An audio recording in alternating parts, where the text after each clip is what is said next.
What's up, family? So we're back with another video, and today we are reading Numbers 22, 23, and 24, I believe. Yeah. So Numbers 22, 23, and 24. Let's get started.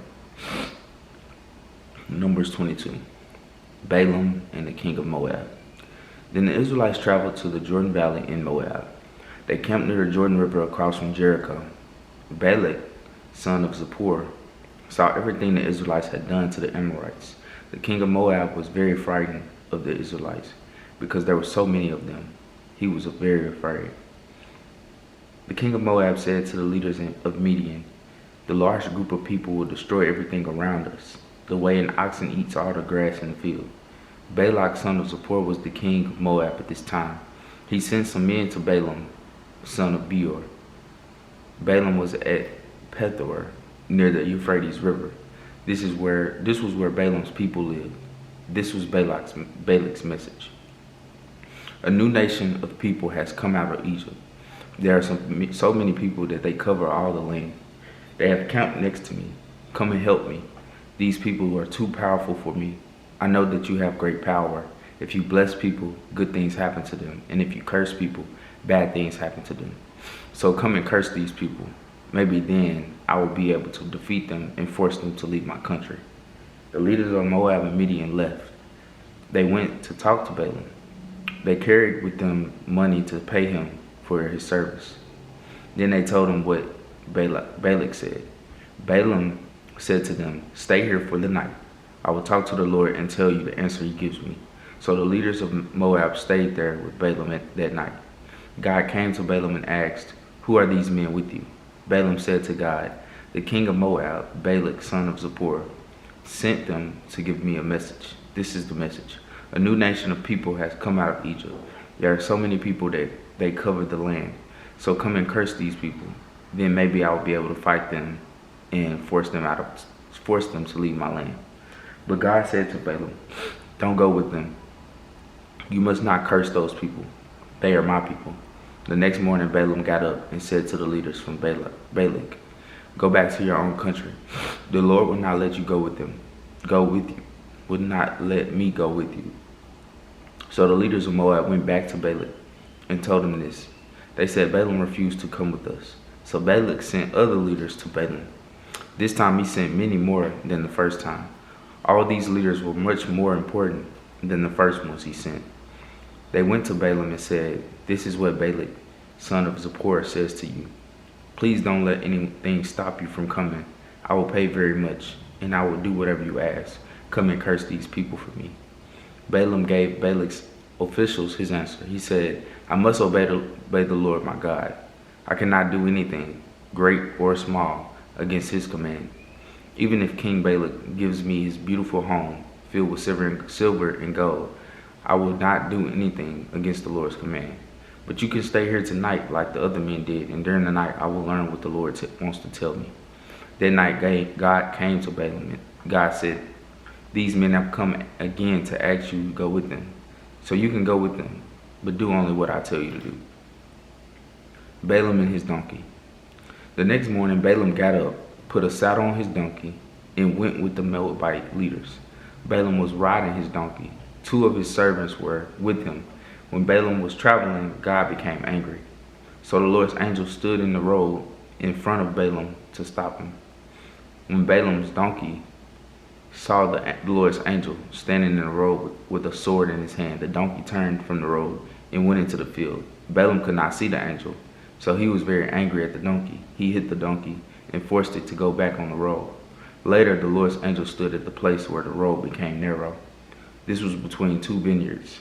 There were walls on both sides of the road. Again, the donkey saw the Lord's angel, so the donkey walked very close to one wall. This crushed Balaam's foot against the wall. So Balaam hit his donkey again. Later, the Lord's angel stood at another place where the road became narrow. There was no place where the donkey could go around him. It could not turn to the left or to the right. The donkey saw the Lord's angel, so the donkey lay down with Balaam sitting on top of it. Balaam was very angry at the donkey, so he hit it with his walking stick. Then the Lord caused the donkey to speak. The donkey said to Balaam, "Why are you angry at me? What have I done to you? You hit me 3 times." Balaam answered the donkey, "You have made me look foolish. If I had a sword in my hand, I would kill you right now." But the donkey said to Balaam, "Look, I'm your donkey. You have ridden me for so many years, and you know that I've never done this to you before." "That is true," Balaam said. Then the Lord allowed Balaam to see the angel. The Lord's angel was standing in the road, holding a sword in his hand. Balaam bowed down low to the ground. Then the Lord's angel asked Balaam, "Why did you hit your donkey 3 times? I'm the one who came to stop you." But just in time, your donkey saw me and turned away from me. That happened 3 times. If the donkey had not turned away, I probably would have killed you already, and I would have let your donkey live. Then Balaam said to the Lord's angel, "I have sinned. I did not know you were standing in the road. If I am doing wrong, I will go back home." Then the Lord's angel said to Balaam, "No, you can go with these men, but be careful. Speak only the words that I will tell you to say." So Balaam went with the leaders that Balak had sent. Balak heard that Balaam was coming, so Balak went out to meet him at the Moabite town near the Arnon River. This was where the northern border of his country. This was at the northern border of his country. When Balak saw Balaam, he said to him, "I asked you to come before. I told you it was very important. Why didn't you come to me? Did you think I might not be able to pay you?" Balaam answered, "Well, I am here now. I came, but I might not be able to do what you asked. I can only say the words God tells me to say." Then Balaam went to Balak to Kiriath Huzoth. Balak killed some cattle and some sheep as his sacrifice. He gave some of the meat to Balaam and some of the leaders who were with him. The next morning, Balak took Balaam to the town of Bomath-Baal. From there, they could see part of the Israelite camp. Numbers 23. Balaam's first message. Balaam said, "Build 7 altars here and prepare 7 bulls and 7 rams for me." Balak did what Balaam asked. Then Balak and Balaam killed a ram and a bull on each of the altars. Then Balaam said to Balak, "Stay here near this altar. I will go to another place. Then the Lord will come to me, and he will tell me what I must say." Then Balaam went away to a higher place. God came to Balaam at that place, and Balaam said, "I have prepared 7 altars, and I've killed a bull and a ram as a sacrifice on each altar." Then the Lord gave Balaam a message for Balak and said, "Go back to Balak and say these things that I have given you to say." So Balaam went back to Balak. Balak was standing near the altar, and all the leaders of Moab were standing there with him. Then Balaam spoke, and this was his message. "Balak, the king of Moab, brought me here from the eastern mountains of Aram. Balak said to me, 'Come, curse Jacob for me. Come, speak against the Israelites, but God is not against them, so I cannot speak against them either. The Lord has not asked for bad things to happen to these people, so I cannot do that either. I see these people from the mountains. I see them from the high hills. They live alone. They are not part of another nation. Who can count Jacob's people? There are so many as grains of dust. No one can count even a fourth of the Israelites. Let me die like a good man. Let my life end as happy as theirs." Balak said to Balaam, "What have you done to me? I brought you here to curse my enemies, but you have blessed them." But Balaam answered, "I must say the things that the Lord tells me to say." And then Balak said to him, "So come with me to another place. At that place you can see more of these people.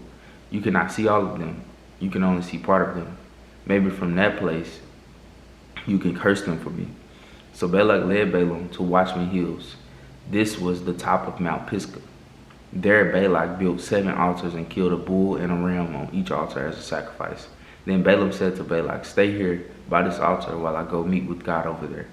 So the Lord came to Balaam and told Balaam what to say. Then he told Balaam to go back to Balak and say these things. So Balaam went to Balak. Balak was standing near the altar. The leaders of Moab were there with him. Balak saw Balaam coming and said, their names is just too close together. Balak and Balaam, like they needed to be a distinction. What did the Lord say? Balaam's second message. Then Balaam said this, stand up and listen to me, hear me. God is not a man, he will not lie. God is not a human being, his decisions will not change. If he says he will do something, then he will do it. If he makes a promise, then he will do what he promised. If he told me to bless them, he blessed them. So I cannot change that. God saw no wrong in Jacob's people. He saw no sin in the Israelites. The Lord is their God, and he is with them. The great king is with them. God brought them out of Egypt. They are as strong as a wild ox. There is no power that can defeat the people of Jacob. There is no magic that can stop the Israelites. People will say this about Jacob and the Israelites. Look at the great things God did. The people are as strong as lions, and they fight like lions. A lion will not rest until it eats what it has caught, until it drinks the blood of what it has killed. Then Balak said to Balaam, you didn't ask for good things to happen to these people, but you didn't ask for bad things to happen to them either. Balaam answered, I told you before that I can only say what the Lord tells me to say. Then Balak said to Balaam, so come with me to another place. Maybe God will be pleased and will allow you to curse them from that place. So Balak led Balaam to the top of Mount Peor, which looks out over the desert. Balaam said, build 7 altars here, then prepare 7 bulls and 7 rams for the altars. Balak did what Balaam asked. Balak offered the bulls and rams on the altars. Numbers 24, Balaam's third message. Balaam saw that the Lord wanted to bless Israel, so he did not try to change that by using any kind of magic. But Balaam turned and looked toward the desert. He looked out across the desert and saw the Israelites. They were camped with the tribes in their different areas. And then the Spirit of God came on him, and he gave this message. This message is for Balaam, son of Beor. I am speaking about things I see clearly. These are the words I heard from God. I saw what God all-powerful showed me. I humbly tell you what I clearly see. People of Jacob, your tents are beautiful. Israelites, your homes are beautiful. You are like rows of palm trees planted by the streams. You are like gardens growing by the rivers. You are like sweet-smelling bushes planted by the Lord. You are like cedar trees growing by the water. You will always have enough water for your seeds to grow. Your king will be greater than King of God. Your kingdom will be very great. God brought them out of Egypt. They are as strong as a wild ox. They will defeat all of their enemies. They will break their bones and shatter their arrows. Israel is like a lion curled up, lying down. Yes, they are like a young lion, and no one wants to wake him. Anyone who blesses you will be blessed. Anyone who curses you will have great troubles. When Balak heard this, he angrily struck his fist against his hand and said to Balaam, I called you to come and curse my enemies, but you have blessed them. You have blessed them 3 times. Now leave and go home. I told you that I would give you a very good payment, but the Lord has caused you to lose your reward. Balaam said to Balak, you sent men to ask me to come. Don't you remember what I told them? I said, even if Balak gives me his most beautiful house filled with silver and gold, I can only say what the Lord commands me to say. I cannot do anything else, good or bad. I must say what the Lord commands. Now I'm going back to my own people, but I will give you this warning. I will tell you what these Israelites will do to you and your people in the future. Balaam's last message. Then Balaam gave this message. This message is for Balaam, son of Beor. I'm speaking about things I see clearly. I heard this message from God. I learned what God Most High taught me. I saw what God All-Powerful showed me.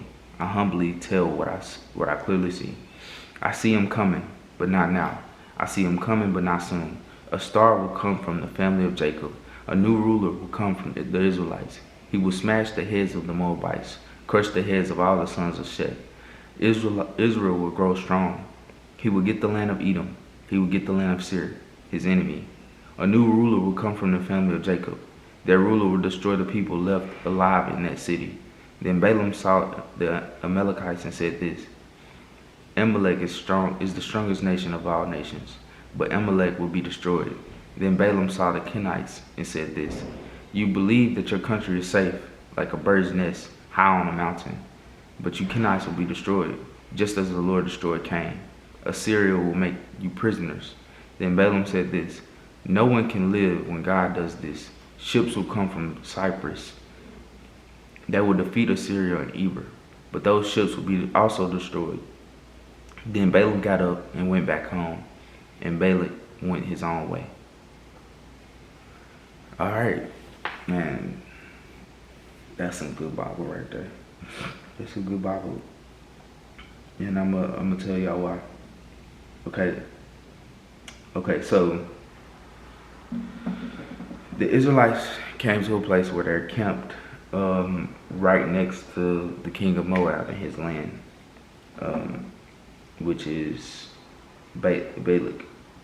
And so Balak goes to, I believe Balaam is basically like a prophet. And so he goes to him and he desires for Balaam to curse the Israelites. That way he can go in and destroy them. But that's not how it went. Balaam repeatedly told him many times that he can only submit to what God has said or what God is doing. And in relation to this story, man, it's so amazing to see that, okay, the Israelites was down, in the valley, chilling, camping, don't have no inkling of what's going on above them, of what God is doing in the midst of the situation. Ooh, that's so good. So we see that they down here, God is over here working stuff out, keeping stuff from happening, and they down here complaining, wanting to go back to Egypt, all of this. But God is over here working, doing what he do, blessing them. He's causing even to where their enemies have to submit to them. Whereas like the enemies can only bless them. You can't even curse them. And that's so good even in our situation as believers in Christ.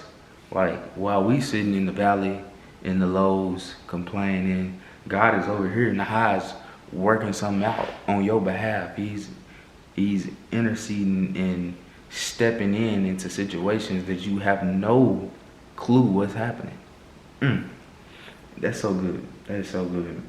And that's a beautiful message where when you are God's people, when God has called you, when you are chosen, people, your enemies can't even curse you. They can only speak blessing about you. Ooh, it's powerful right there. It's so powerful, man. That's a whole message. It's a whole word. And this is why I want to take the time to go through each book and read through it and get an understanding and gain knowledge and wisdom. Because before I read this for myself, I hadn't known about this specific story in the Bible. So this is like a story that I haven't heard before, but it really relates in my life and in my journey, and just seeing how God is still working even when you don't realize it in the midst of your situation. That's why we always have to keep walking in faith, keep trusting God, and knowing that everything is in control. He has everything in control. So we have to keep that trust and that faith. But that's it for today. I hope this blessed y'all as much as it blessed me. And I'll see y'all back in the next video. Peace.